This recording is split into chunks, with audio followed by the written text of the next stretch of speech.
Assalamualaikum warahmatullahi wabarakatuh. Saya Yasmina Elma, peserta Latsar kelompok 4, angkatan 16 CPNS 2026. Ini learning journal saya selama materi 1. Segala sesuatu dimulai dari sikap. Bela negara bukan cuma angkat senjata, tetapi soal rasa cinta, tanggung jawab, dan kepedulian kita terhadap bangsa dan negara. Maka dari itu, sebagai warga negara yang baik, kita perlu memantapkan wawasan kebangsaan dan kesadaran bela negara. Wawasan kebangsaan adalah cara pandang bangsa Indonesia dalam menjalankan kehidupan bernegara berdasarkan Pancasila, UUD 1945, NKRI, dan Bhinneka Tunggal Ika. Untuk memperkuat identitas nasional, Indonesia memiliki 4 simbol negara. Yang pertama, bendera merah putih. Yang kedua, bahasa Indonesia. Yang ketiga, lambang Garuda Pancasila. Dan yang keempat, lagu kebangsaan Indonesia. Lalu, bagaimana cara menumbuhkan kesadaran bela negara? Inilah nilai yang harus tercermin dalam kehidupan sehari-hari. Nilai utama yang harus dimiliki yang pertama adalah cinta tanah air. Yang kedua, sadar berbangsa dan bernegara. Yang ketiga, setia pada Pancasila.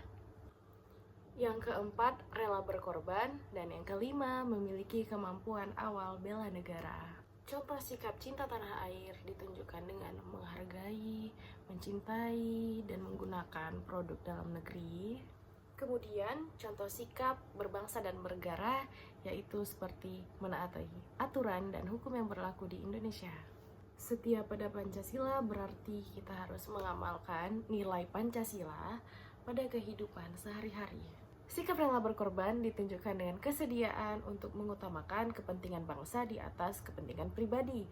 Contohnya ialah membantu tanpa pamrih, kemudian bersedia bekerja lebih demi kepentingan umum. Bentuk sikap memiliki kemampuan awal bela negara ialah memahami pengetahuan dasar tentang kebangsaan dan keamanan. Intinya punya kesiapan mental dan keterampilan dasar. Namun, punya nilai saja tidak cukup. Disinilah pentingnya dua hal. Yang pertama, analisis isu kontemporer, dan yang kedua, kesiapsiagaan bela negara.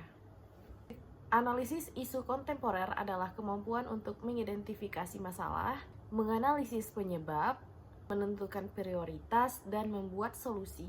Tujuannya agar ASN bisa mengambil keputusan berbasis data.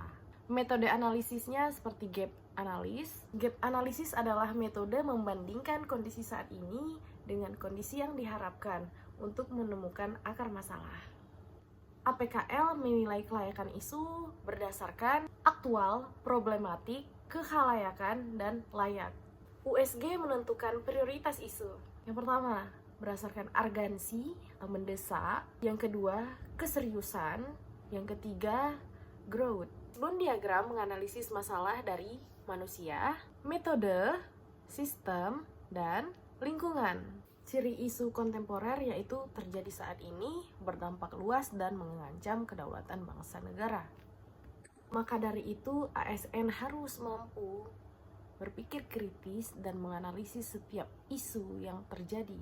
Sebagai ASN, kita harus adaptif terhadap perubahan yang terjadi. Dari itu perlu adanya kesiapsiagaan bela negara secara fisik, mental, dan sosial.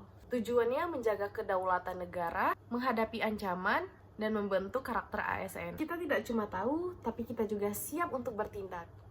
Jadi, bela negara itu bukanlah hanya sebuah teori. Dimulai dari sikap, diperkuat dengan analisis, dan dibuktikan dengan tindakan. Sekian learning journal materi 1 saya. Assalamualaikum warahmatullahi wabarakatuh.